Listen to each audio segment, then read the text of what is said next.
Tiene la palabra el ilustrísimo señor don Juan Antonio Lobato para presentar al recipiendario.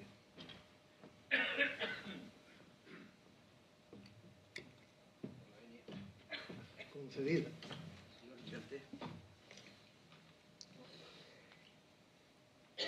Excelentísimas e ilustrísimas autoridades civiles y militares, queridos compañeros académicos, queridos amigos, señoras y señores.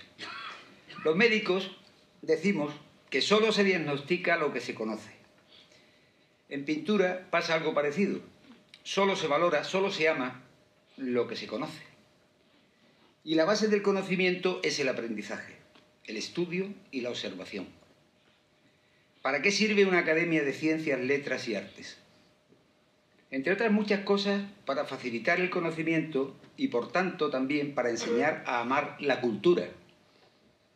Amar, en este caso, a la pintura, y digámoslo sin ambajes, a la buena pintura, a la pintura de verdad. Pero explicar el arte puede ser una imprudencia. Es enseñar a otra persona cómo ver lo que en realidad siempre es una incógnita. ¿Cuál es entonces la misión de la rama de artes de nuestra academia? Facilitar el conocimiento del arte sin dogmatismo, amparados exclusivamente en dos contextos, el rigor y la calidad. Hoy es un gran día para la Academia de San Romualdo, y ello es así porque hoy toma posesión como académico correspondiente don Ricardo Galán Urréjola, que va a saber interpretar perfectamente estos dos aspectos señalados, el rigor y la calidad. El recipiendario es licenciado en Historia y pintor, como todo el mundo sabe, y es que Ricardo se ha ganado a pulso un sitio en el dificilísimo campo de la pintura profesional. Su pintura ha alcanzado el concepto clave, la palabra clave, credibilidad. Muy pocos pintores viven de lo que pintan, solo los mejores, los elegidos por las musas. Hoy va a ser nombrado académico un pintor elegido por las musas. Un pintor natural de San Fernando, profeta en su tierra solo faltaría, con una trayectoria internacional desde hace años, que con el apoyo de galeristas de la categoría de Rafael Benot, de María Aguilar, de Ceferino Navarro, de Cristina Sorena, de Magdalena Jauri, entre otros, y de críticos exigentes y rigurosos de la talla de Bernardo Palomo, Ricardo ha sabido, diría yo, llegar a esos espacios tan exclusivos como son las galerías internacionales y las ferias de arte, donde ha logrado exponer y vender. No tenemos ante nosotros a un pintor localizado, tenemos ante nosotros a un pintor deslocalizado, a un pintor internacionalizado. Y es eso lo que quiero recalcar.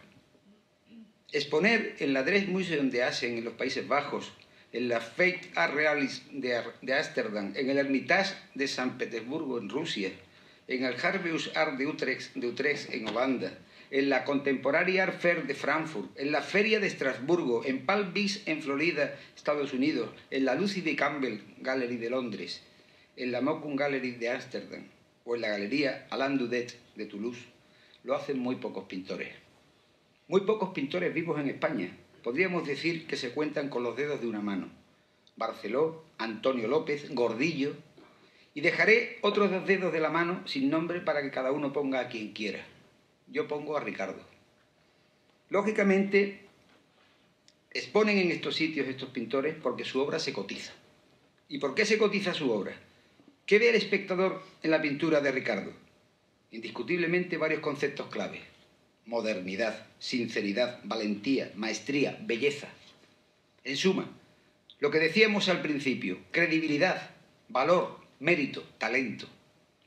El espectador quiere ser sorprendido y Ricardo lo consigue. En definitiva, Urréjola ha iniciado ya hace algún tiempo ese camino tan admirable que conduce al estilo propio, a la factura propia, a la marca propia. Y como todos sabemos, el estilo precede a la marca y ésta a la fama. Urréjola ya es famoso. ¿Qué ve la academia en la pintura de Urréjola? En nuestra academia no vale la distinción entre pintura clásica y pintura moderna. Solo cabe distinguir entre pintura buena y pintura mala. Así de simple y así de complicado. En pintura uno es lo alto que puede alcanzar a ver. Y ver en pintura no es solo lo contrario a la ceguera. También hay que saber ver, ver, mirar. En arte lo que verdaderamente nos enriquece es saber mirar, para distinguir lo falso de lo auténtico, y eso siempre es difícil. No nos educan la mirada, ni en casa, ni en el colegio, ni en la universidad, en ninguna parte. Nadie nos enseña cómo mirar un cuadro. Ricardo no es de pincelada relamiosa y pusilánime. Su trazo explora las vertientes de una expresión que retumba en los oídos, con un estilo propio que le hace inconfundible a los ojos del espectador. Pero es que además Urréjola es un investigador incansable, ferviente discípulo del esfuerzo y del trabajo diario. Si existe la inspiración, la encontrará trabajando. El resultado, lo que siempre decimos los pintores, un 10% de inspiración y un 90% de transpiración. Con una trayectoria ascendente, sin tregua, hace 4 días, el pasado día 12 de febrero, inauguró en Tres Cantos, Madrid, la colosal muestra sobre las ciudades europeas, donde acaba de obtener nada más y nada menos que el alto patrocinio de la Unión Europea para exponerla próximamente en Bruselas y otras grandes capitales como París. Esta extraordinaria exposición, que ya ha recorrido ciudades de nuestra provincia como Cádiz y Jerez, esperemos pueda verse pronto en San Fernando, por ejemplo, en el Castillo de San Romualdo, a ser posible antes de iniciar su rumbo europeo, donde tal vez no regrese nunca. Búsqueda, investigación y cultura del esfuerzo, como siempre hacen los grandes pintores. Estamos seguros que su nombramiento va a aportar beneficiosos conocimientos a la academia, repercutiendo por tanto en toda la sociedad. Ricardo tiene ya un bagaje académico. Aquí se presentaron los libros de la pintura y otras pasiones, escritos por José Manuel Bravo, y más recientemente Ana Sofía Pérez Bustamante en Pintura, Naturaleza y Quietud. El año pasado nos ofreció una conferencia sobre cómo debe mirar su cuadro. En aquella ocasión Ricardo nos dejó el regusto de un artista con discurso. En sus reflexiones, fruto de la experiencia, analizó cómo el otro mundo, el del yo del pintor, se relaciona con el mundo del otro y también con el mundo exterior. De lo más íntimo, lo más ontológico, lo mágico, a lo más cercano, a los interiores, a los bodegones. Y cómo llegaba esa relación del yo con el entorno que nos rodea a diario en el entorno urbano, en la ciudad, para finalizar diciendo que el asombroso mundo de la pintura siempre culmina en las manos del pintor con la propia pintura, con el disfrute del hecho de pintar en sí mismo. Pura intuición en pos de la belleza, de la plástica, del manejo de materiales y pigmentos, así hasta llegar a la abstracción. En aquella conferencia quedó claro, como dije al principio, que explicar el cuadro y explicar el arte siempre es imprudente, ya que es difícil no influir con tu opinión. ¿Qué nos dice el cuadro? Eso es lo primero que hay que saber ver. ¿Cuáles eran las claves para despejar esa incógnita? Le he preguntado a Ricardo en ocasiones cuál es su pintor español favorito. Se van a sorprender. Siempre me respondió con el mismo nombre, Antoni Tàpies. A Urréjola, su pintor favorito le parece Tàpies. Fascinante, ¿no? Esperaba me dijera Antonio López, por ejemplo. Pero no, su pintor favorito es Antoni Tàpies. Y es que pintar no es copiar las cosas tal como son o tal como las ves. Detrás de cada cuadro hay un sortilegio, un enigma. Eso es lo que es el arte y lo que nos hermana a todos los pintores, aunque sus pinturas no se parezcan. Se habla tanto, tanto y tanto que muchas veces es mejor estar callado. Cuando estás delante de la Victoria de Samotracia, no está el autor comentándotela, pero cuando la ves, ves abstracción, al igual que cuando observas la Venus de Milo, ves abstracción. En la Venus de Milo hay abstracción. En la pintura de Urréjola hay abstracción, cada vez más. Sus composiciones extraen la esencia del realismo representado. Críticos del rigor profesional de Bernardo Palomo lo califican como una de las trayectorias artísticas más valiosas de toda Andalucía. Yo diría que la solidez y seriedad de la obra de Urréjola conduce a la de los grandes pintores españoles vivos. En definitiva, Ricardo es un triunfador y está teniendo este justo reconocimiento en vida con el lugar propio en la reciente historia de la pintura española. No debe encasillarse en absoluto como pintor de paisaje urbano, sino como pintor completo, un pintor proteico, si tuviéramos que recurrir al símil de la medicina. Su dominio técnico es tal que plasma algo tan inapresable como es la luz. Con un par de líneas maestras muy precisas, configura la composición de sus obras. El juego de los tonos claros y las sombras proporcionan el escenario, luminoso, sin necesidad de más detalle, como se aprecia al acercar nuestro ojo al lienzo. Lo demás, que lo rellene la pupila del espectador. El arte produce su mayor impacto cuando la parte racional del cerebro habla a la parte emocional. Ese guiño a la abstracción sin perder en ningún momento el cordón umbilical con la figuración hace que la contemplación en silencio y en paz de sus cuadros transmita una experiencia casi religiosa. Hablar más de su extenso currículum consumiría el tiempo de esta presentación, pueden verlo en cualquiera de sus catálogos, pero aquí sí quiero recordar que sus primeros consejos sobre el oficio de pintor los recibe de nuestro querido Ángel Torres Aleu, a quien los padres de Ricardo le presentaron en una exposición y del que guarda el mayor de los respetos y cariños, como hemos tenido ocasión de comprobar. Ángel Torres, nuestro veterano académico de la rama de artes, tiene todo su beneplácito, valorando su adscripción de pleno derecho en la Escuela Española de Paisajismo Urbano. Y es que Ricardo, como hacen los grandes maestros, ha reunido todo el conocimiento aprendido en los últimos años al tratar el paisaje urbano en sus exposiciones. Para terminar, no quiero dejar de señalar el tema elegido por el recipiendario para su toma de posesión como académico correspondiente, titulada La creación artística en el año 1766. Nos ilustrará cómo se respiraba en la pintura hace 250 años. Comprobaremos cómo la verdadera vocación de los artistas es y ha sido siempre iluminar el corazón de los seres humanos. Muchas gracias.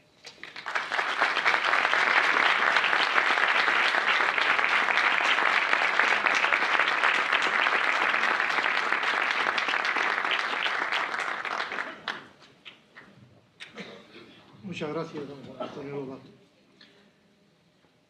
Tiene la palabra don Ricardo Garán Urréjola para pronunciar su discurso de ingreso en esta Real Academia con el título La creación artística en torno a 1766, año de constitución del primer ayuntamiento de la isla. Excelentísimas autoridades, ilustrísimos académicos, damas y caballeros,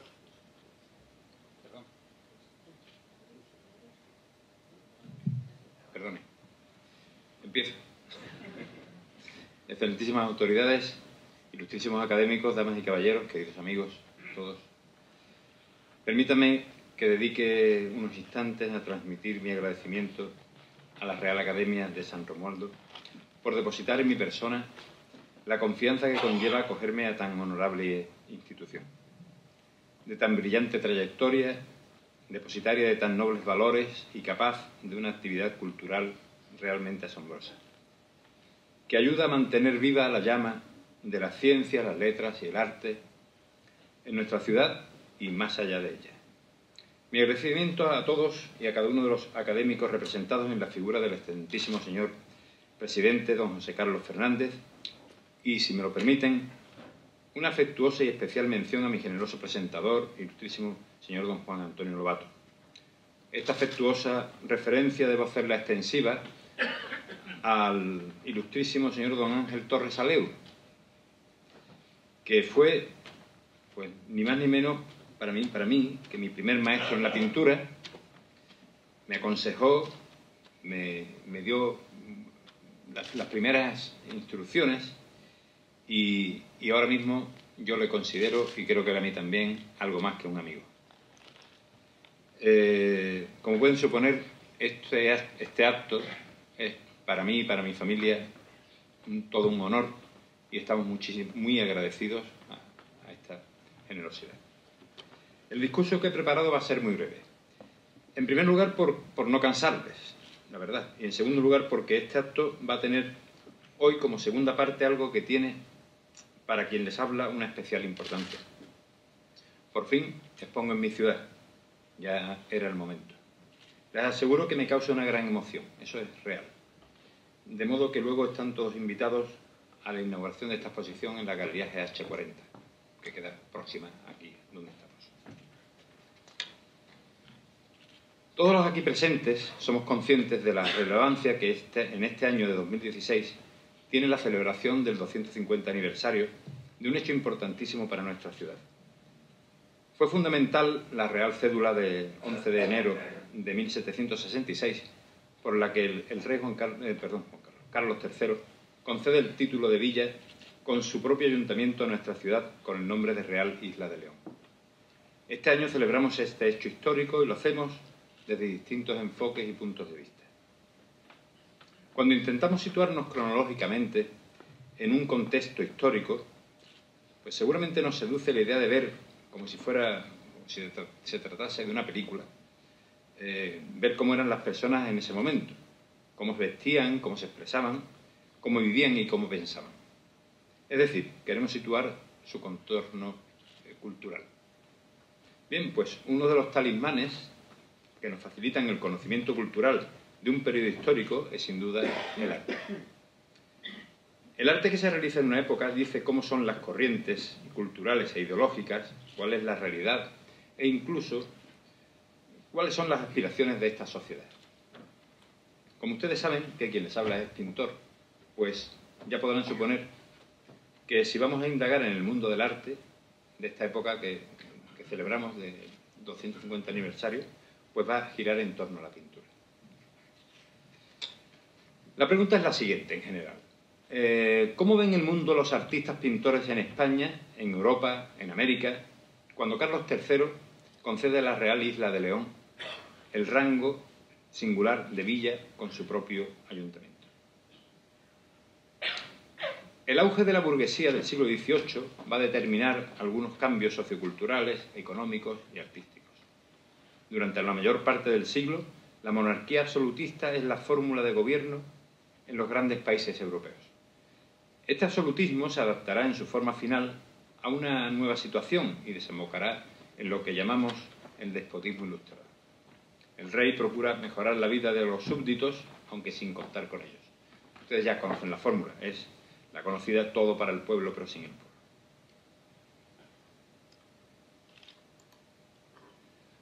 Carlos III, sin romper el orden establecido del antiguo régimen, lleva a cabo importantes reformas rodeándose de ministros ilustrados como el marqués de Esquilache, Aranda o el conde de Campomanes.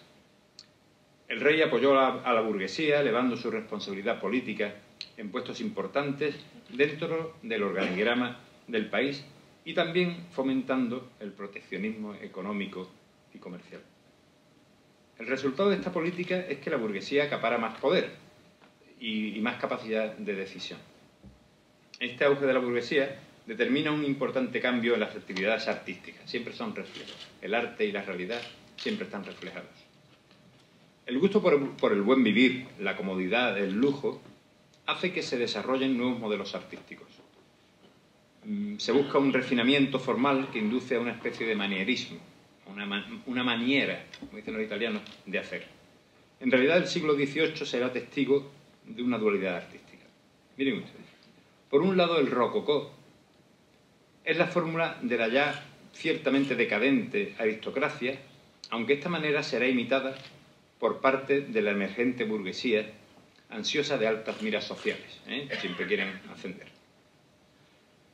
Frente al rococó, las formas artísticas propias de una nueva burguesía intelectual resultarán totalmente distintas, casi opuestas, podríamos decir.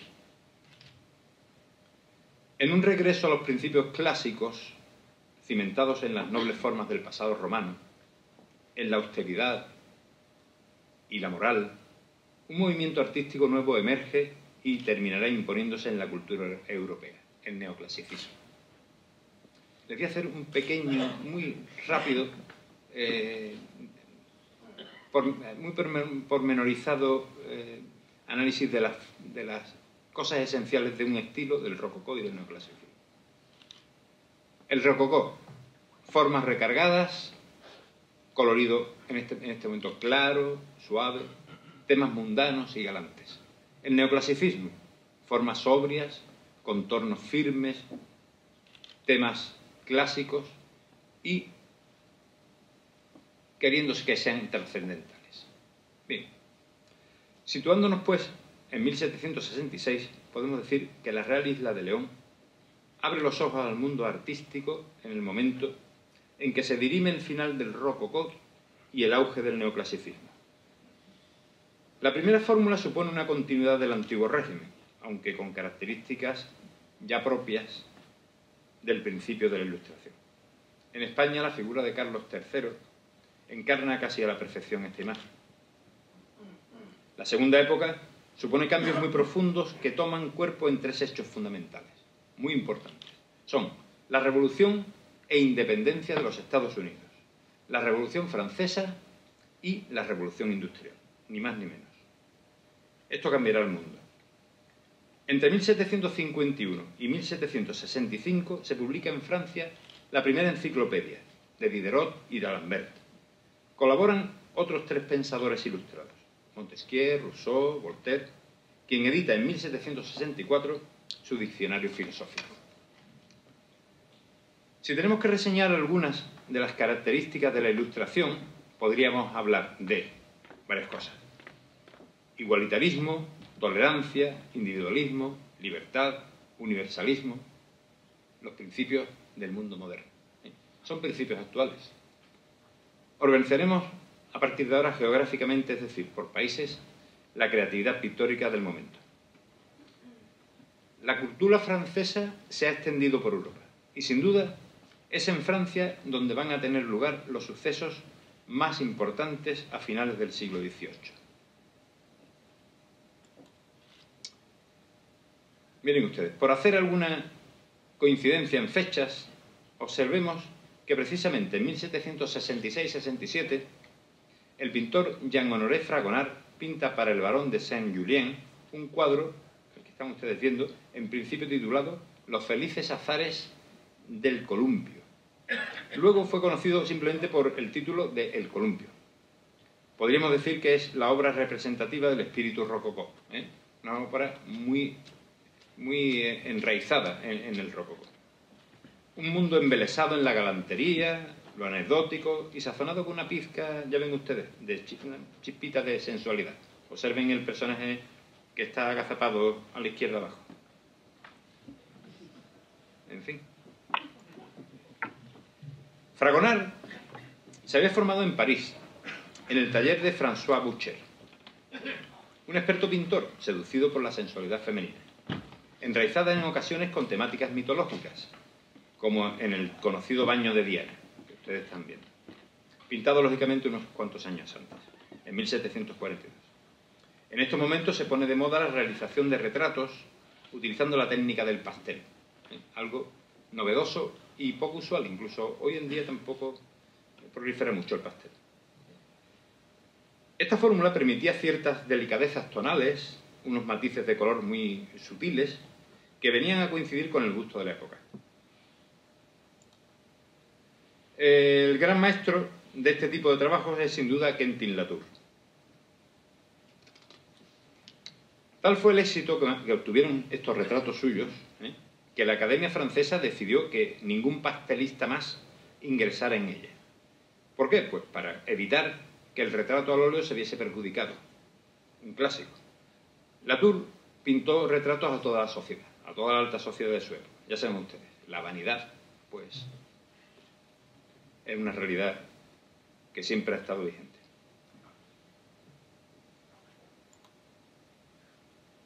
Un pintor mucho menos cortesano, más absorto en el ambiente familiar y en la vida íntima, es por entonces Jean-Baptiste Siméon Chardin.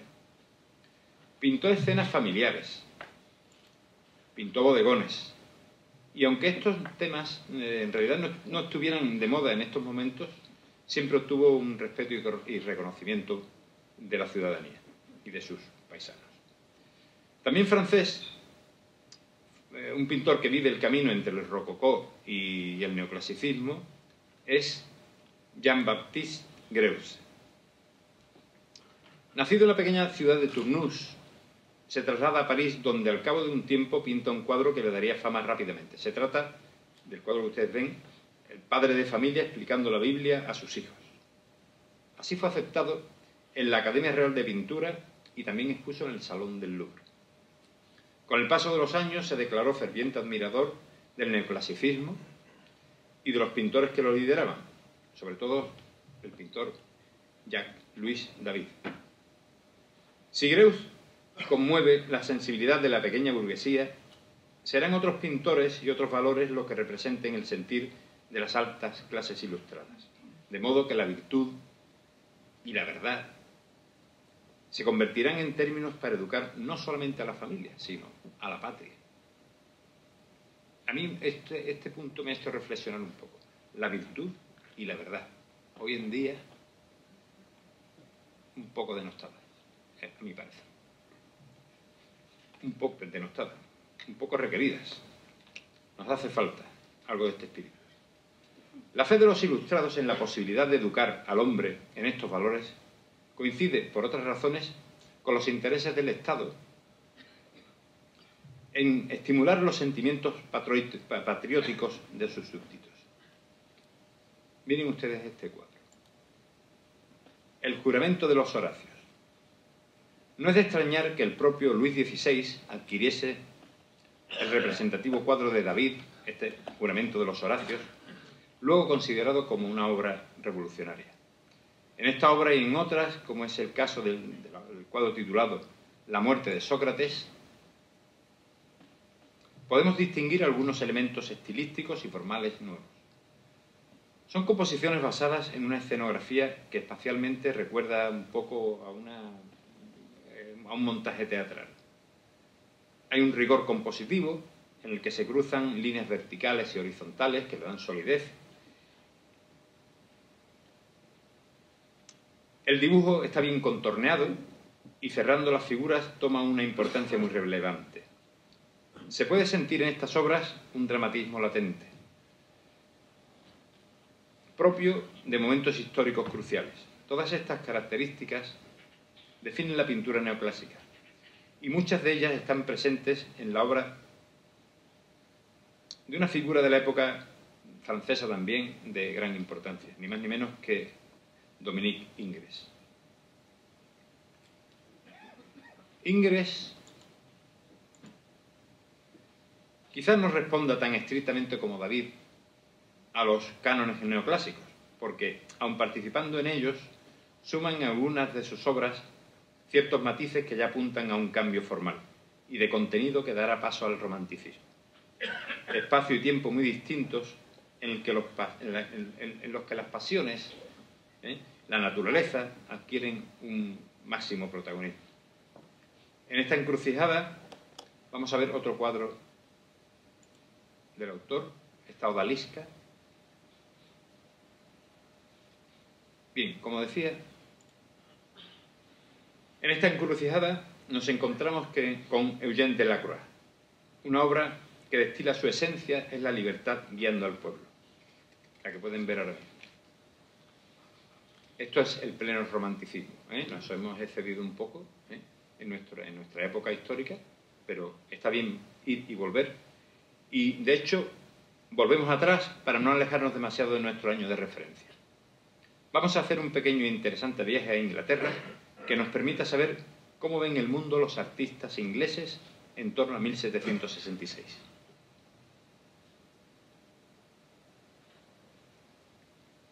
La anterior presencia del pintor flamenco Van Dyck en Inglaterra, como primer pintor de la corte, propició una gran influencia en los futuros artistas ingleses del siglo XVIII, especialmente en lo que se refiere a la especialidad del retrato. Sin duda podemos centrarnos en las figuras de tres artistas que definen la pintura del XVIII en Inglaterra. Básicamente son William Hogarth, Joshua Reynolds y Thomas Gainsborough.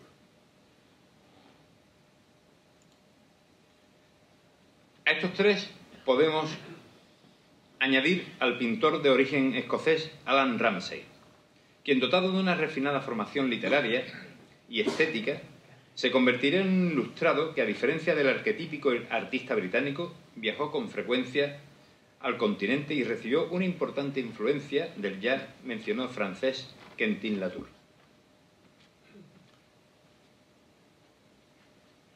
De Latour tomó algunos esquemas del retrato muy importantes y que influyeron mucho en su obra. Fue pintor protegido por Jorge III, hasta que en 1770 dejó la pintura para dedicarse a la literatura.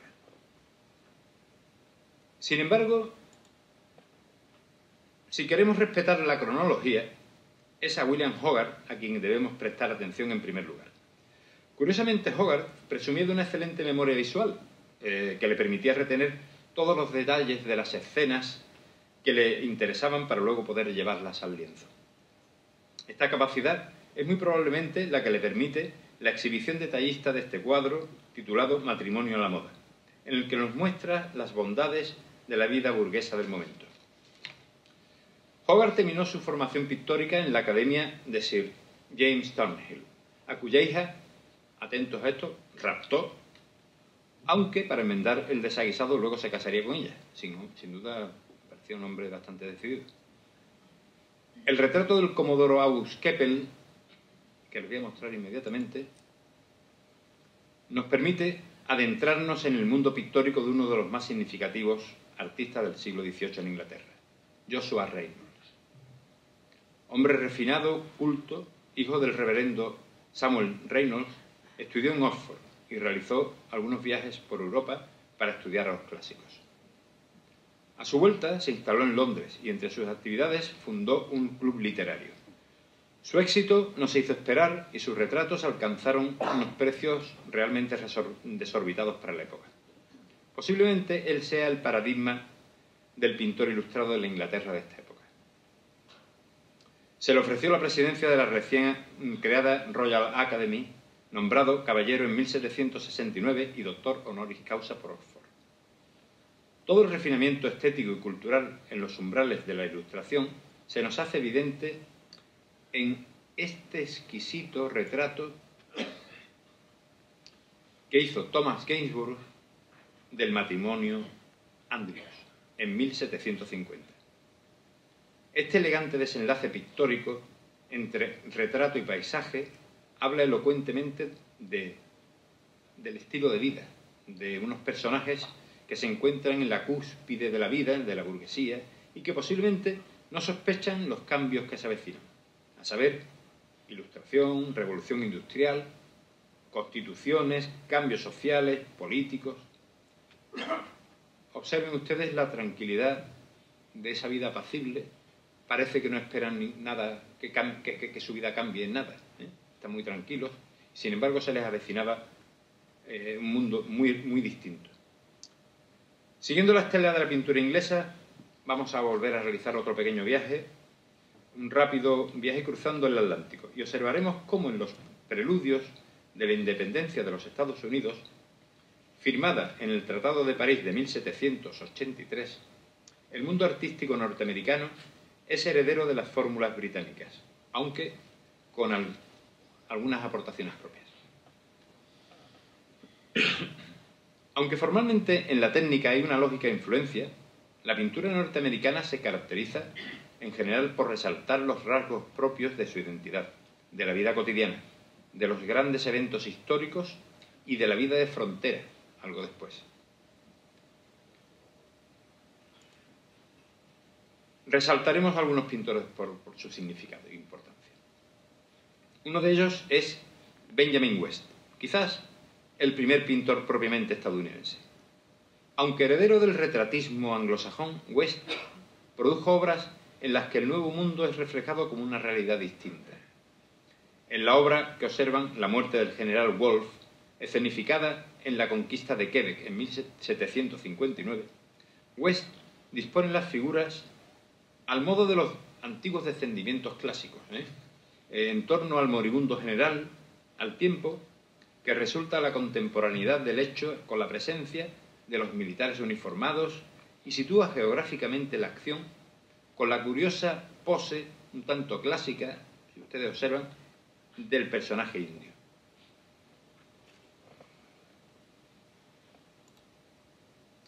El retrato mantuvo el protagonismo del hacer artístico en esta época. John Singleton Copley realizó algunos de los mejores, como el de Mary Turner Sargent, que evidencia su parentesco respecto a las fórmulas inglesas. Pero Copley, el pintor, pues consigue ser singular en otras obras, hace una avanzadilla, como la titulada Brooke Watson y el Squad. Firmada en 1778 y que, dado su dinamismo en la composición y en la temática, bien pudiera indicarnos la senda que algo más tarde seguiría el romanticismo. De hecho, esta es una pintura romántica, un poco adelantada. Con pocos años de diferencia, de distancia respecto a la concesión de ayuntamiento a la Real Isla de León, hay un episodio histórico de trascendental importancia. Tiene lugar en los Estados Unidos. El 4 de julio de 1776 es la fecha de la Declaración de Independencia y un pintor norteamericano, John Trumbull, dejará constancia del evento en un cuadro que luego donaría a la Universidad de Yale. Trumbull seguiría con otros pintores la tendencia de constatar en sus obras la realidad norteamericana. Años más tarde, y en plena expansión y conquista del oeste, muchos artistas dedicaron sus esfuerzos a plasmar la belleza de los grandes paisajes y de la vida de frontera. Frederick Charles, Thomas Cole, Asher Durham o Albert Bierstadt fueron algunos de ellos. Mientras esta era la situación artística en el Nuevo Mundo, aquí en Europa, en el año de 1766, que celebramos como propia efemérides, asistía al fallecimiento de un pintor importante para nuestro país. Efectivamente, el pintor de origen italiano Corrado Giaquinto pide permiso al rey Carlos III para volver a Nápoles, de donde, desgraciadamente, ya no regresaría. Giaquinto había sido llamado años antes a la corte española para seguir, de alguna manera, la labor artística que había desarrollado en nuestro país Lucas Jordán, quien dejó unos magníficos frescos en el Escorial, en el Casón del Buen Retiro y en la sacristía de la Catedral de Toledo. A su llegada, Giaquinto fue nombrado primer pintor de cámara y director general de la Academia de San Fernando. Se le encomendó la restauración del fresco de Lucas Jordán del Casón del Buen Retiro. Después de sus intervenciones en Aranjuez y en las Salesas Reales de Madrid, fue designado oficialmente para suministrar los cartones pintados a la Real Fábrica de Santa Bárbara. Pero serían sus obras al fresco, están viendo ustedes una de ellas, en el Palacio Real, la mejor aportación que el pintor italiano dejó en España. Un conjunto también importante lo componen los 8 lienzos que pintó para el reclinatorio del rey en el Palacio del Buen Retiro. La religiosidad de la obra de Giaquinto es fácilmente observable, en cierto modo, un poco desfasada respecto a las vanguardias estéticas de la segunda mitad del siglo XVIII.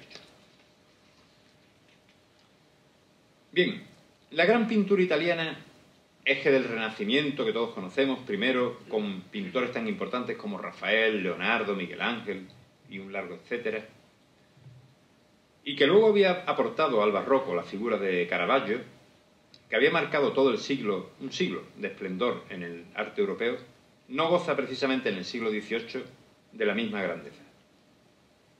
No obstante, será la llamada Escuela Veneciana la encargada de aportar artistas de gran talla al panorama artístico. El gran pintor que domina la escena italiana es Giambattista Tiepolo.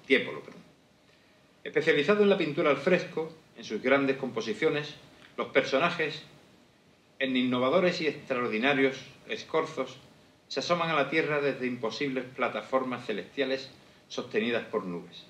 Observen esta imagen. Es de una creatividad extraordinaria. Son exultantes escenografías llenas de teatralidad. También la Escuela Veneciana aporta 2 pintores exclusivos y que poco tienen que ver con las tendencias francesas o inglesas, de las que ya hemos mencionado. 2 paisajistas de carácter urbano.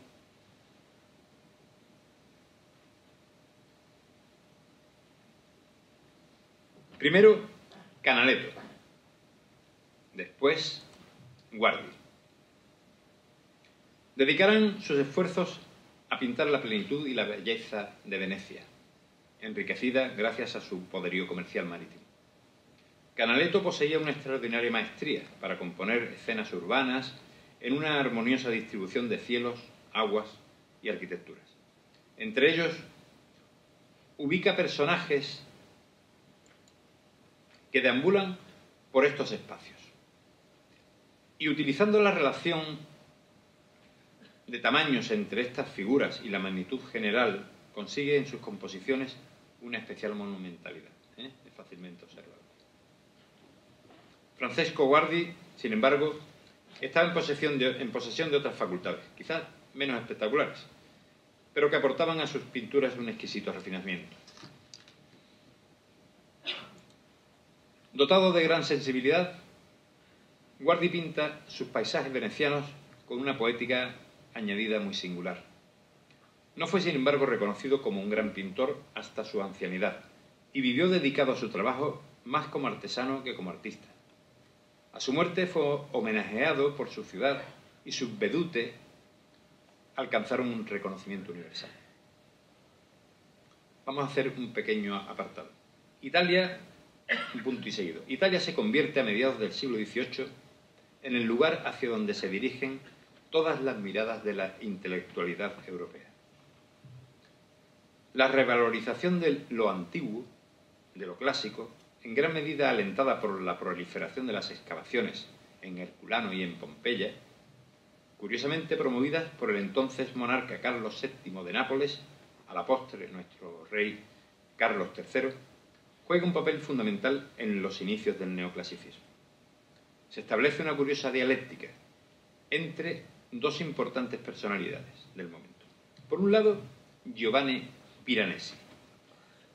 Tras su establecimiento en Roma, sobre 1740, se convierte en ilustrador de la antigüedad romana y en defensor de la primacía de la romanidad.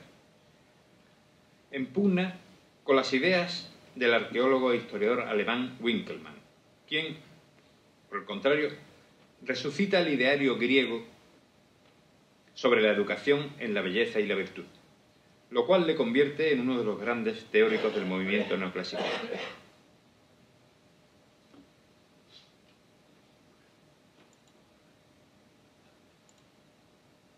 Perdón, aquí hay un fallo de...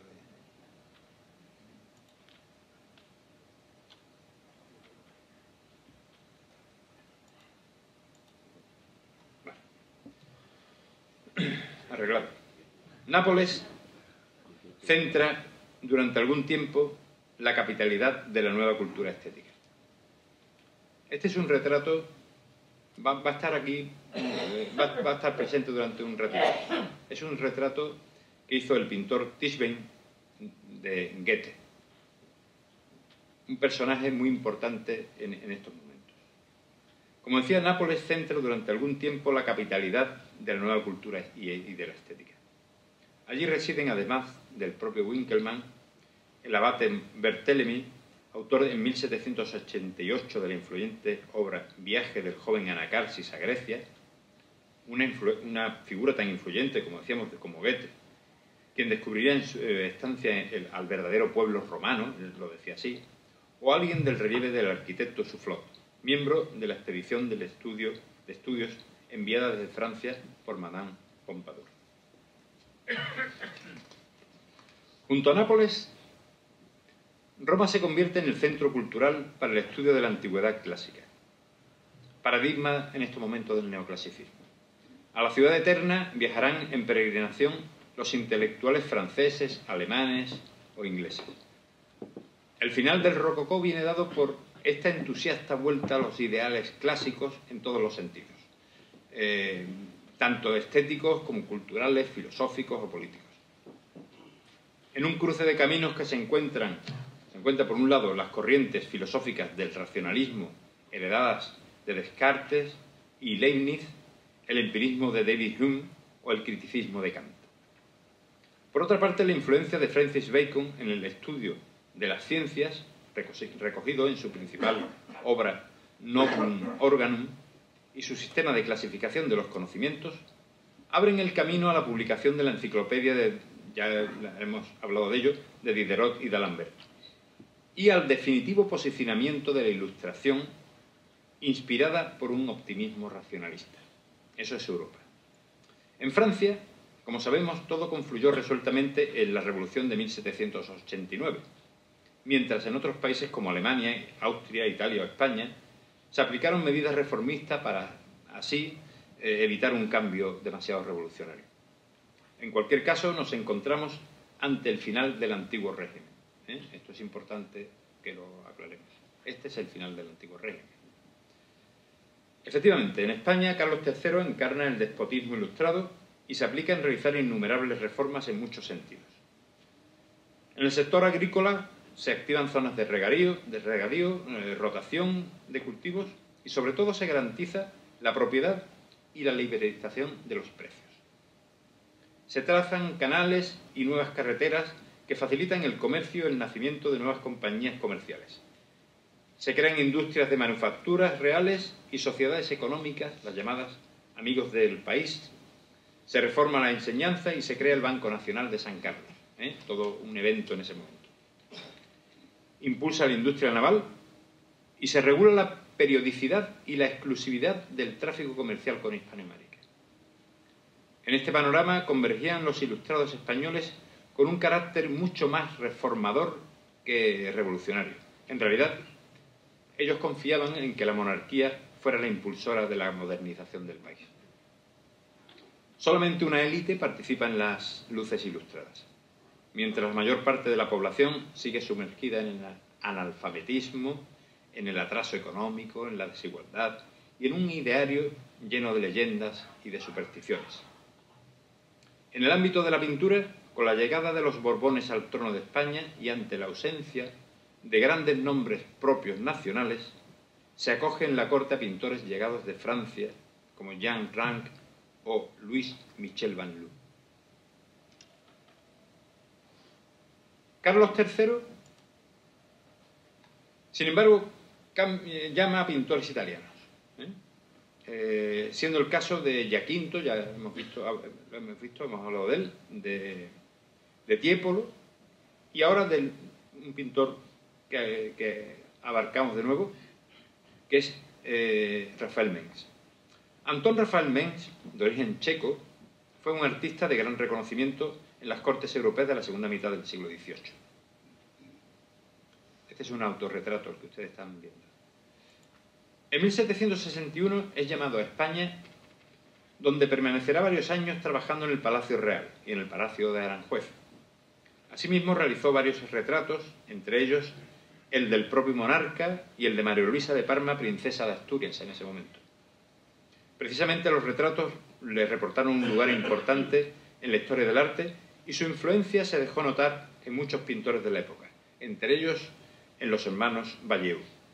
Francisco Valleu había sido solicitado por Mengs, precisamente, para que le ayudara en la decoración del Palacio Real. Valleu progresó técnicamente en su ideario clasicista y en 1767 fue nombrado pintor de la corte. Sus últimos años trabajando los dedicó especialmente al retrato, aún bajo el influjo de Mengs. Este retrato que ven es de Feliciana Valleu. Debemos dejar espacio aquí para mencionar a un pintor español, aunque nacido en Nápoles, que realiza en estos años una obra que por genuina y original llama bastante nuestra atención. Es una pintura que en realidad nada tiene que ver con las corrientes que imperan por entonces.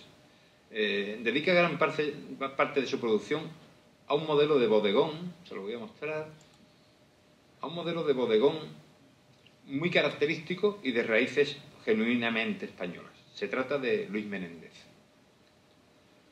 Son composiciones, como pueden ver ustedes, que tienden a ocupar todo el espacio del lienzo. Las imágenes ocupan todo el espacio. En estas representaciones los elementos tienen un claro sentimiento popular, muy lejos, por tanto, de las sofisticadas imágenes, tanto del engalanado rococó, así como de las intelectualidades neoclásicas. Sí que podemos situar, sin ambigüedades y en plena decadencia quizás del pintor Luis Paret y Alcázar. Su obra se centra en recoger imágenes de la vida burguesa. Un pintor un poco, no no sé cómo diría yo, ustedes lo pueden ver, muy afectado, ¿verdad? Por el momento. Realiza pinturas sobre la vida burguesa, sobre la vida cortesana, con mucha sutileza, propia del buen gusto de su clientela, con un colorido entusiasta y un tratamiento quizás demasiado amable. Pero bueno. Bien, vamos a hacer otra vez un punto y aparte, un punto y seguido, porque pareciera que faltase algo en estos momentos, en la historia de la pintura, parece que falte algo que pudiera ser considerado realmente definitivo. Una figura que rompiera estos moldes, ¿no? Y que fraguase una pintura esclarecedora, a imagen de un mundo que parecía vivir en una gran contradicción. Aparece, efectivamente, aparece el gran genio, Francisco de Goya y Lucientes, nacido en Fuendetodos, Zaragoza, en 1746. Goya, miren ustedes, esta frase para mí tiene una gran importancia. Goya es un pintor total. Es decir, es un artista que cierra ciclos y abre otros nuevos, de forma que a lo largo de su carrera es capaz de ser varios pintores. Esto, para los pintores, para los que somos pintores, sabemos que es algo muy difícil, ¿eh? Ser un pintor total, de los que abren, cierran y hacen lo que les da la gana, es muy difícil, es muy complicado, ¿eh? Bien, en una primera etapa, vamos a ilustrar ya con algo de Goya, en una primera etapa, ya en Madrid, Goya, al igual que ocurriera con Valleu, es llamado por Mengs para trabajar en la pintura de cartones para la Real Fábrica de Tapices de Santa Bárbara. Estos trabajos tienen un marcado estilo tardo-rococó, que era lo que en ese momento le pedían. A pesar de que años después manifestase su desagrado por realizar este tipo de trabajos, no hay duda de que su profesionalización ayudó a Goya a fraguarse como pintor. La temática en estas obras es de carácter costumbrista y ciertamente narrativo. En ellas refleja las diversiones, los tipos y galanteos de la sociedad madrileña, en un mundo relajado y amable, a todas luces una traducción española de lo que ya había sido el rococó en Francia. Aunque este tipo de obras no pasa por ser lo mejor, en mi opinión, lo mejor de nuestro pintor, y no es la que le dará alas al genio de Goya, es de justicia reconocer que tienen valor, un gran valor. En ellas recoge lo mejor de la escuela creada en Francia a partir de Watteau, y aún la eleva a mejor calidad. La mayor parte de las veces utiliza una gama de colores fríos, grises plata, rosados, azules, y con ello consigue una elegancia y un refinamiento fuera de toda duda. Si Goya practica durante bastantes años este tipo de pintura, emparentada con la estética rococó, no podemos decir lo mismo respecto a su paso por el neoclasicismo. Y parece que él no se encontraba. Miren ustedes, en palabras de La Fuente Ferrari, dice textualmente, el neoclasicismo tenía que ser para él una farsa, para Goya. No obstante, en algunas obras, como las pinturas murales que realizó en la Cartuja de Aula Dei, en Zaragoza, la influencia neoclásica es indudable. Aquí hay una muestra. De un estilo, como él mismo Goya denominaba, arquitectónico. Un trabajo parecido, en ejecución, realizaría en el convento de Santa Ana de Valladolid. En realidad no parece que estuviera muy convencido del ideal de belleza que propugnaban los ilustrados. Sin embargo, en esta época, mucho mayor respeto le impone la obra de Velázquez, a la que tiene acceso, porque siendo pintor de la corte, tiene suficiente tiempo para estudiarla detenidamente.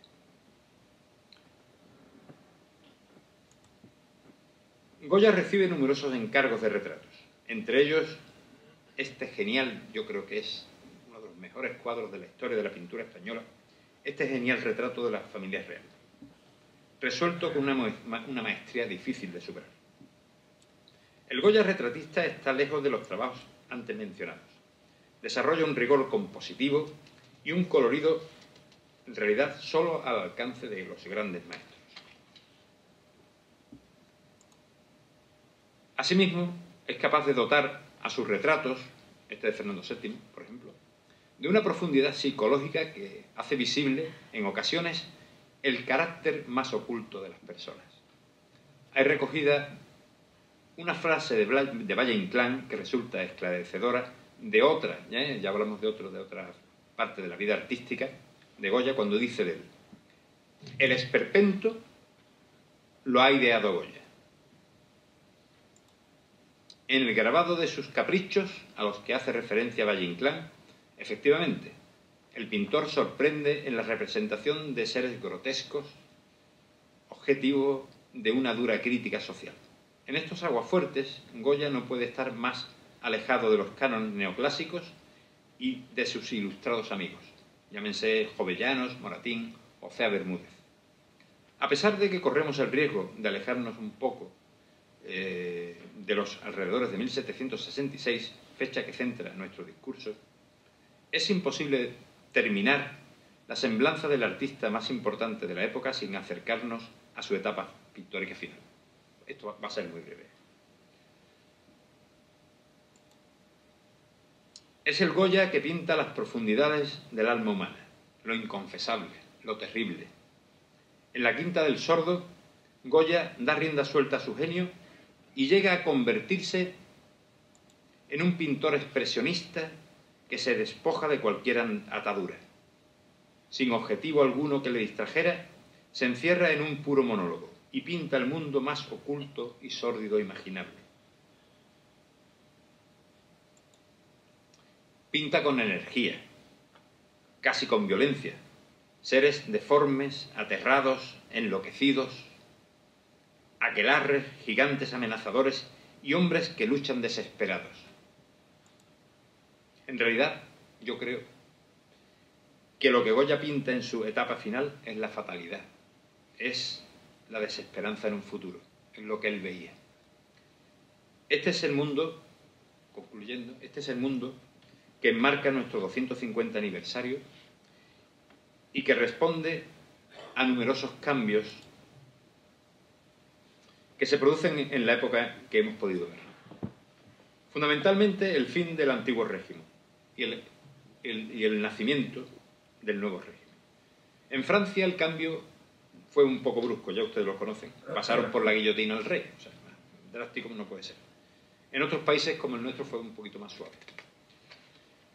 Ya terminando, diremos que hoy día, sin duda, el futuro está en nuestras manos y mejorarlo es una obligación moral que tenemos. Este año celebramos una efemérides importante para nuestra ciudad y al tiempo que en justicia podemos sentirnos orgullosos de su celebración, yo creo que no es menos cierto que adquirimos la obligación de esforzarnos para que esta ciudad, sea un lugar mejor y más justo donde vivir. En ello estamos. Muchísimas gracias por su atención.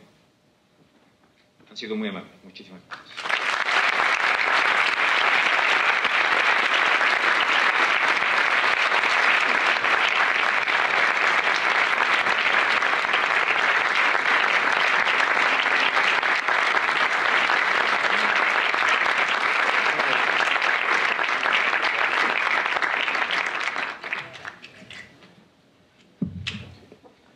Por favor, las señoras académicas y los señores académicos, pónganse en pie.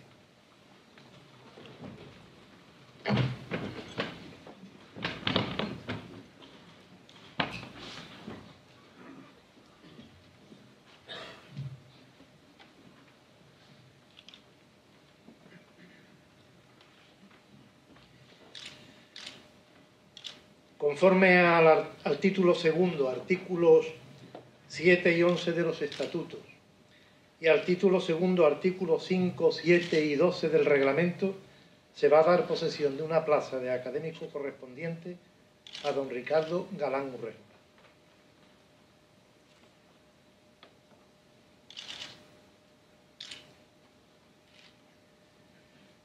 Prometéis observar los estatutos, el reglamento y acuerdos de esta academia, honrarla siempre, mirando por su mayor lustre y esplendor, y cumplir fielmente todas las obligaciones de académico.